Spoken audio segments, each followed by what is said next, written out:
Guys, I want to talk about motorcycle clubs. A nasty name for them is motorcycle gangs. They don't really like that because it's actually a club. So let me adjust my light. We're going to talk about motorcycle clubs. Okay.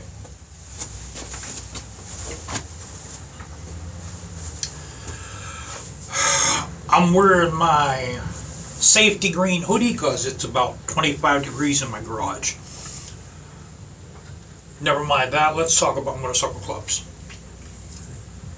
A lot of people, a lot of guys and females too, but I'm going to speak for guys.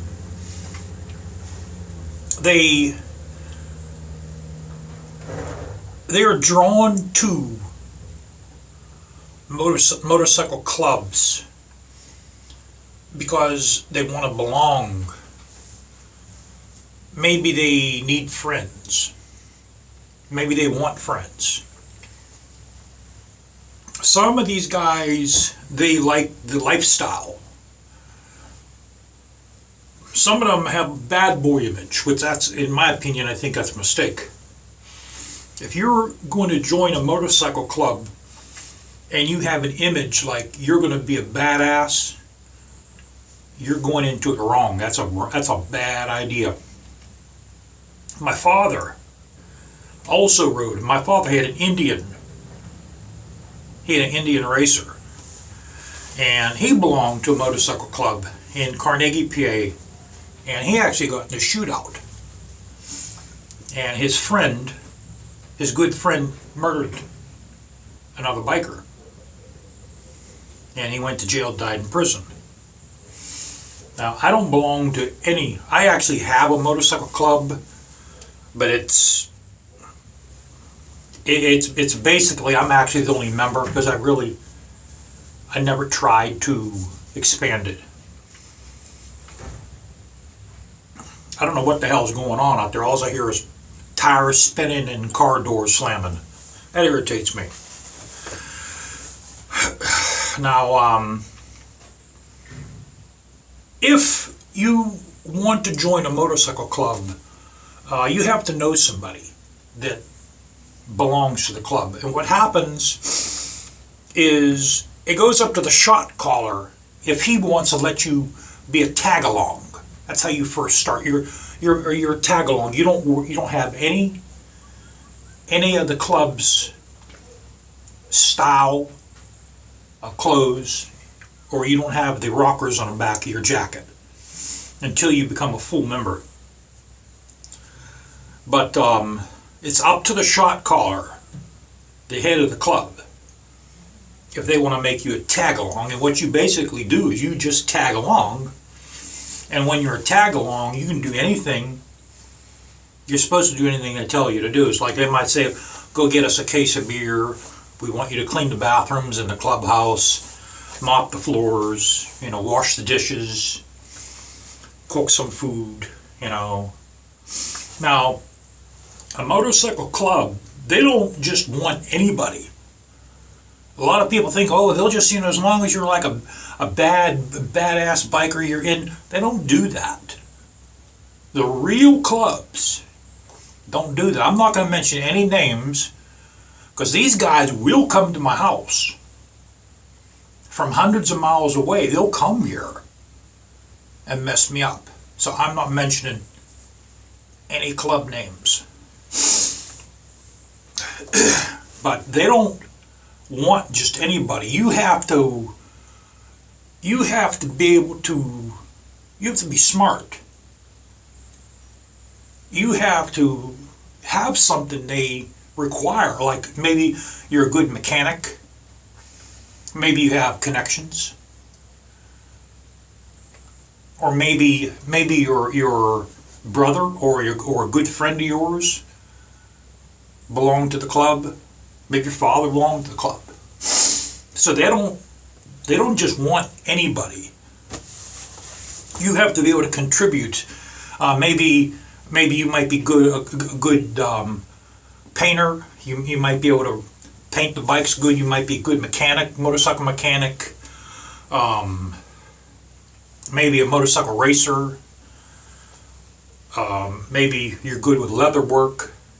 Maybe you're even good with sewing. You can sew clothes. You can sew their clothes. This is what they want.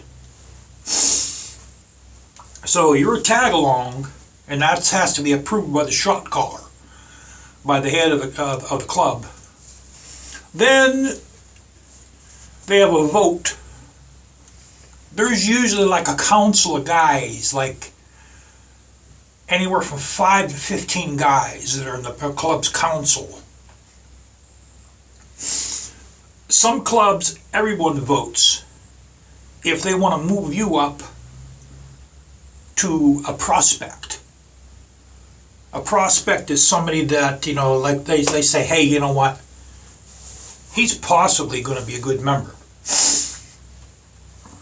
Then when you're a prospect, you might be a prospect for 6 months, maybe even a year. You might be a tag along for a year.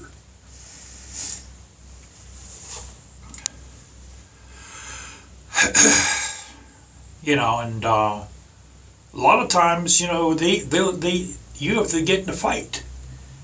You have to be able to defend other brothers in your club. And that's just some of the stuff. There's a lot more to it. You can't have this kind of motorcycle, okay? Because this goes every 10 miles, every 15 miles, I got to fill the tank up. So you have to have a motorcycle. I mean, these guys that ride, they ride for like 100 or 200 miles. That's nothing for them.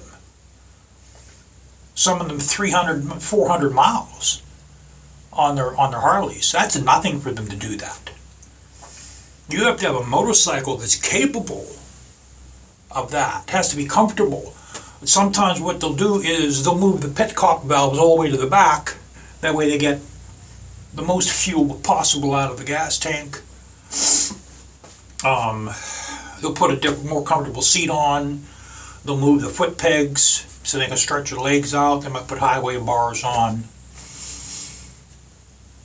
They make their they make their Harley Davidsons to go a long ways. That's another thing you're going to have to be able to do. I mean, these guys go like 100 miles an hour for 100 miles. You have to be able to keep up. You have to be a good rider. And you have to be able to ride for like 24 hours. Because if there's a club member in trouble, he's going to call his buddies. You guys might be, the other club members might be 100 miles away. You got to jump on your bikes and leave and go help them. And you have to ride until you get out there. So it's no picnic belonging to a motorcycle club, guys. It's no picnic at all. It's no picnic. But a lot of guys, they join because they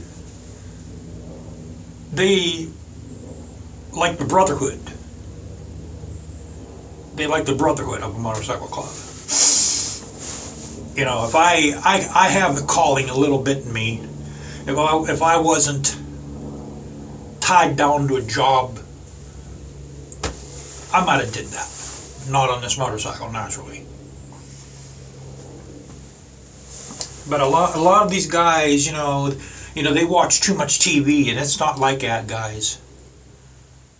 In real life, it is no picnic belonging to a motorcycle club. You have to work. They don't want deadbeats. You have to have a job. Okay? You have to be able to contribute to the club. Like I said, you have to be possibly a mechanic. You have to know how to fix bikes. You have to know something about bikes. You can't be a total idiot about motorcycles.